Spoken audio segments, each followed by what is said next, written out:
welcome back to my channel, Green Glow Gourmet. I'm your host, Roxanne, and for tonight's recipe, we are going to be making chickpea burgers. So it is a healthier alternative to eating meat.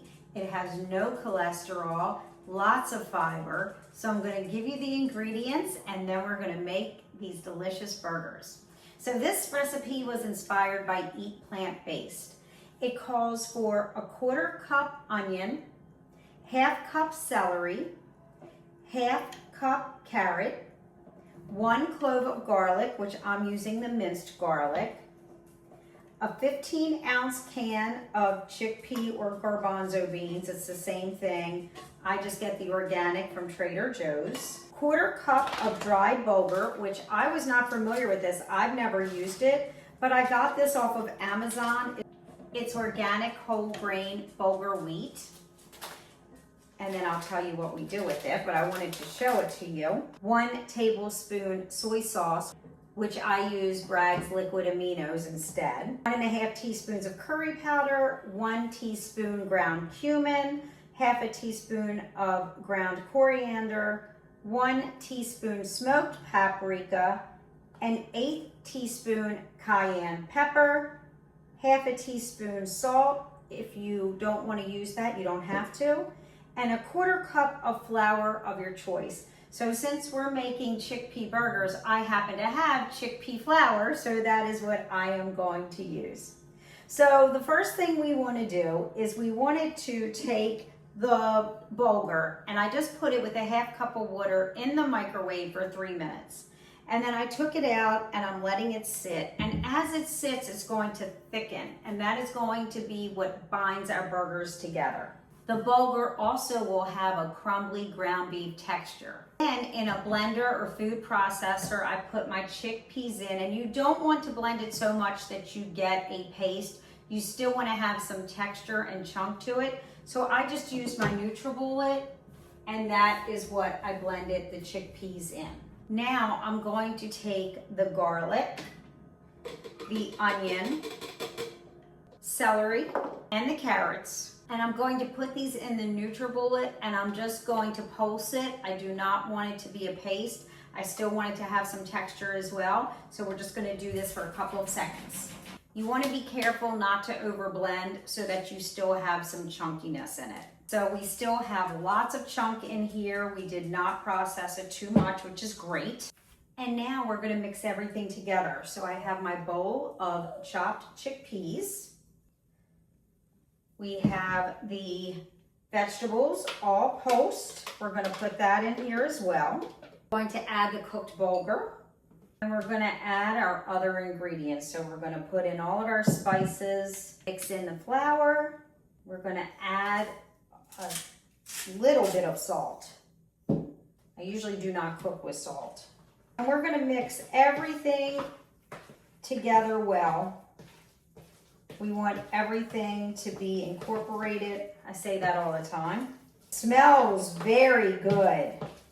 All the spices has a very nice aroma. I'm sure it's going to taste even better. And this mixes up very easily. You could use your hands. If you have gloves, you could use gloves, the food grade gloves. I just take a spoon. This is mixing very easily. You just want to make sure it's mixed very well so that you do not have any dry spots in here. And it just takes a couple minutes to mix. So I've preheated my oven to 350, and we are going to form the patties right now, and then we will bake them at 350 for 25 to 30 minutes. Just check them depending on your oven. I'm probably going to flip mine after 20 minutes. But you do not have to. I just prefer to do that. I'm using a Silpat on top of my pan. This makes it so much easier. It doesn't stick. I got this right on Amazon. It's Amazon Basic Silpat. You can put it right on. You can bake with this. It can go up to 500 degrees in your oven. So give it a try. It's easy cleanup. And you're just gonna make these round like you would a regular patty. And just put it on. We'll see how many we can get on here.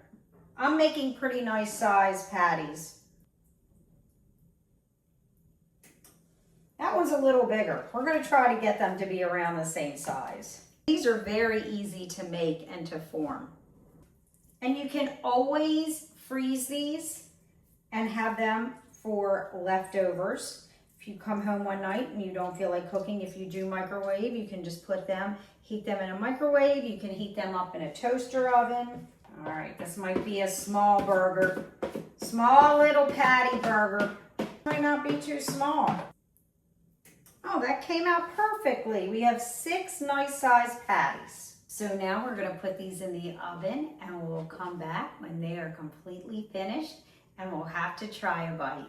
Okay, so I cooked the patties for 30 minutes on one side and then I flipped them over and cooked them for another 20 minutes at 350.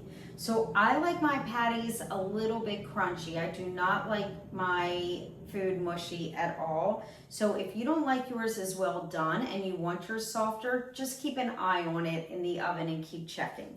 But that is what I did. So mine was a total of 50 minutes and then I plated them. They are beautiful. And I let them cool for about 15 minutes. And now we have to try a bite. So like I said before, you can have this on any type of bun or bread that you prefer. You could have it plain without any bread at all. And so for tonight, just for a bite, I'm going to not use any bread and I'm just gonna take a bite. The texture, it's crunchy on the outside on both sides because I turned it over. A delicious flavor. With all of the different spices, the flavor is delicious. The inside is soft, but not mushy. So please give this a try. Let me know what you think. If you're interested in adding more plants into your diet, please visit my website at www.greenglowcoaching.com. I come to you with a new recipe every week, so please subscribe to this channel. And here's to a healthier you. I'll see you next week.